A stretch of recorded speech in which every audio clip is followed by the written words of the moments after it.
ये हमेशा मेरे साथ ही क्यों होता है, पता नहीं। तो हम आए हैं हमारे पास वाली गौशाला में गायों के लिए ये लेके आए हैं। किसी प्रेमी का भी भाव था, उन्होंने हमें बोला था।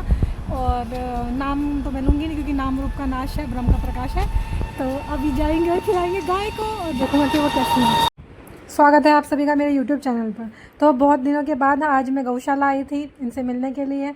आज मैंने यहाँ आकर देखा कि गौशाला नहीं बनेगी शायद, क्योंकि पूरी तोड़ दी गई है। मेरे छोटे छोटे जो बाबू थे वो भी नहीं थे, यहाँ पे गायब थे।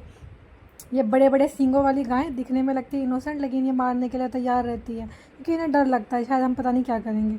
फिर क्या हुआ, आते ट्रेजेडी घट गई। मेरी पॉलिथीन जो थी वो पूरी फट गई क्योंकि एक खुली हुई गाय थी, उसने सर मार मार के मेरे सारे के सारे खरबूजे नीचे गिरा दिए और वो पन्नी फट गई और कुछ खरबूजे भी टूट गए। लेकिन वो फिर भी नहीं मानी, वो फिर से वहीं पर खाने के लिए बेकाबू हुए जा रही थी। फिर उसने कम से कम 10 खरबूजे खा लिए, लगता है वो बहुत भूखी थी। फिर मैंने 1 बाय 1 अलग अलग गाय को खिलाना शुरू किया और मम्मी ने भी मेरे साथ भी खिलाया। हम लोगों को तोड़ने में आसानी हो रही थी और इनका मुंह तो बड़ा होता दिखने में, लेकिन ये छोटे छोटे खरबूजे भी ये नहीं खा पा रही थी। तो फिर मैंने सोचा अब तोड़ के खिलाने पड़ेंगे। तो दीवार का सहारा लिया और मम्मी ने पेड़ का सहारा लिया और फिर हमने इनको तोड़ा और फिर छोटे छोटे पार्ट्स में डिवाइड करा और फिर इन्हें खिलाया।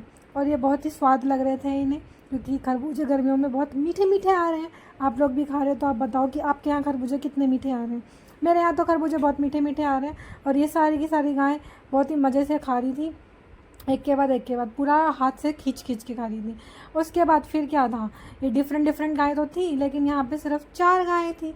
अब मेरे खरबूजे बच रहे थे और भी ज़्यादा। तो मैं सोचने लगी कि इन लोगों ने तो अब पूरा भरपेट खा लिया, अब मैं इन खरबूजों को क्या करूँ। तो फिर मैं जब निकली तो रास्ते में मुझे एक गाय और दिखी जो बीच में मिली मुझे, और फिर मैंने इसको भी खिला दिया। ये कम भूखी थी क्योंकि इसके पास चारा काफ़ी ज़्यादा था। यहाँ के लोग इन्हें भरपेट चारा देते हैं लगता है, तभी तो इसने इतना खास इंटरेस्ट नहीं दिखाया। लेकिन हाँ, 2 खरबूजे इसने भी खा लिए। उसके बाद फिर मैं सोची अभी भी मेरे खरबूजे बचे तो मैं क्या करूँ। फिर मैं आई जहाँ मेरे को खूब सारा झुंड दिखा और मुझे डर था कि ये मेरे ऊपर अटैक ना कर दें, इसलिए फिर मैंने खरबूजे पहले तोड़े और सबको कट्टे के ऊपर बिछा दिया एक साथ। और फिर उसके बाद अब मैं सोच रही थी अब लेके जाने के लिए इनको। तो मम्मी और मैं बात कर रहे थे कि उन्हें किधर की साइड से लेके जाना है, क्योंकि दोनों साइड से थे, एक तरफ से झुंड और एक तरफ से वो। फिर हमने डिसाइड किया कि जहाँ से हमें डर ना हो, क्योंकि इनके सींग बहुत बड़े बड़े थे, जंगली गाय थी, तो हम थोड़े दूर से लेने की ट्राई कर रहे थे। तो वही हुआ, ये सारे के सारी बिलचने लग गई और मारने लग गए एक दूसरे को, इसलिए मैं दूर से इनको रख कर और फिर हम आ गए। आप भी कभी भी गाय को खिलाएं तो दूर से खिलाएं, क्योंकि इनको कोई भरोसा नहीं होता, ये मार भी सकते हैं। तो आज का दिन हुआ कंप्लीट कुछ इस तरीके से। कल मिलती हूँ, बाय बाय।